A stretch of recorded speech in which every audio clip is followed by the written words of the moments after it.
So some years back, I went for a Bible study at a Nigerian sister's place, and when I got there, I met a Caucasian lady, and that was her first time coming for the Bible study. So we kind of greeted and all, introduced ourselves and all that. And during the course of the Bible study and sharing testimonies and all that, this lady chose to share her experience.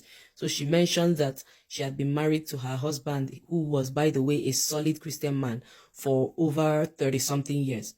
And then this man decided to wake up one day and say that he didn't want to do again. And it wasn't a case of maybe he was cheating or whatever and all that. No, he just said that he doesn't want to be married anymore. That, and he was saying maybe his midlife crisis, whatever. And he was like, no, you didn't do anything wrong to me. That was what he told his wife. So it wasn't even hard, but it was just like, I don't want to do anymore. But the sad thing is, this woman had children for him and all that. And now this man that is leaving, he was now making problem when it comes to even dividing the finances in a way that is fair to the woman. So you feel like, okay, this woman didn't do anything to you. You just want to exit. But at the same time, you want to make things difficult for her. And so why I chose to talk about this morning is because I've been coming across a lot of stories of women on TikTok here, talking about the fact that they believed and fully subscribed to that notion that the men are the providers, so the women should stay at home and depend solely on them for finances and manage the home front. But the thing is this, these women are coming out to say, I played my part. I have done everything I'm supposed to do, but this man just woke up and said, I don't want to do it. And anymore. And the woman that I saw her on this very morning, she was talking about the fact that the man just said he didn't want, and before, to be married anymore. And before she could even say Jack, she had to go to do groceries, and she went with her credit card, the same one that the man is affiliated to the man's account. She tried to use it, and she has been blocked from it. And she has children for this man. So the thing is this, she's now coming out, and the other women too that I'm seeing, they are coming out, they're so sorrowful, they're so bitter, so resentful, sharing about all the sacrifices they made. And you can see that these women were sincere in their belief that their marriage will work out fine. So when we come out and we are talking about the need for women to be financially independent, for you to, as a woman, to have your own money and your own means of livelihood, that is not totally dependent on the man, a lot of people feel like, oh, my case is different. It is not my portion in the name of Jesus. But do you know what? The fact that you claim that your case is different, or the fact that you are claiming or declaring positive things, doesn't mean that you can control what another person will do.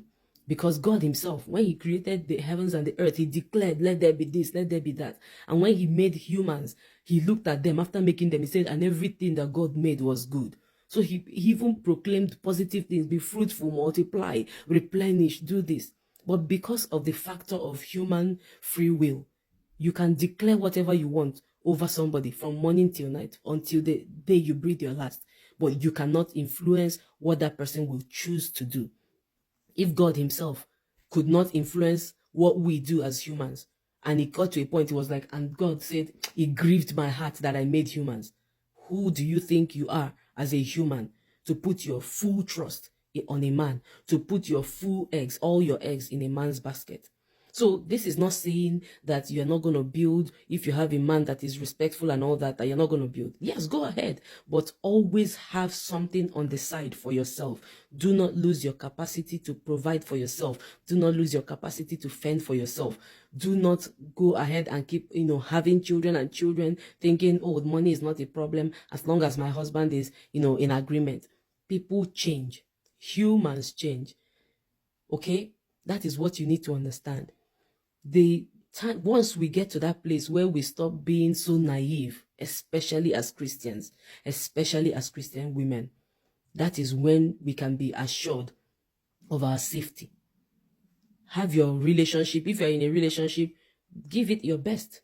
But let your best not mean giving yourself, losing your autonomy. Don't do that. Because those people that are coming out to tell their stories online, they are not telling it because it is something sweet. They are not telling it because it is something they are proud of. They could be bashing themselves and saying, how did I not see this? How did I make this grievous mistake? A lot of the women that are coming out there, it's not that they were not educated. A lot of them had things going on for themselves. But because they got married, they're like, okay, you know what? I don't want to be among those women out there. Women are not out there because they want to be out there.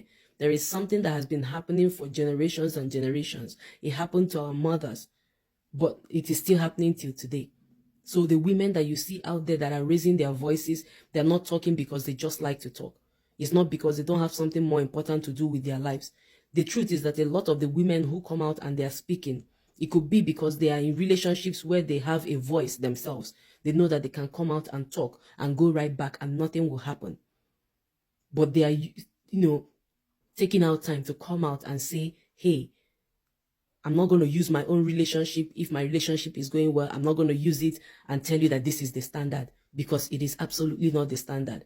It is something that people should aspire to have a normal relationship and all whatnot. But the truth is that majority of relationships are nothing to write home about. So when women come out and they're telling you, if you want, you can go ahead and type, it's not my portion, you are so bitter, yeah, don't mind them, I will marry once and marry right. Wise people learn from other people's mistakes. They don't wait until they make their own mistakes. You have your relationship, give it your best, contribute to the success of that relationship for as much as the other party is doing what they need to do. And even when they are doing what they need to do, do not lose yourself. Do not lose your capacity to earn and all that. And do not have more children that you can take care of. Because children are also responsibilities. And majority of the times, if things go south, the children end up being dumped on the woman. And so even if you think you've saved some money, that your money will go by in a flash, because children are expensive. So I just wanted to lend my voice to this. Things are not as smooth as they seem. You can confess whatever, but as you are confessing, as you are declaring positivity, do the work. Be like the drivers. When we go for driving lessons, they tell us, drive for yourself and for the other person out there, because there are crazy people driving on the streets. So look out for yourself and just pretend like the other party is going to disappoint. If they don't disappoint, fine and good. But if they do, you're not going to be lost.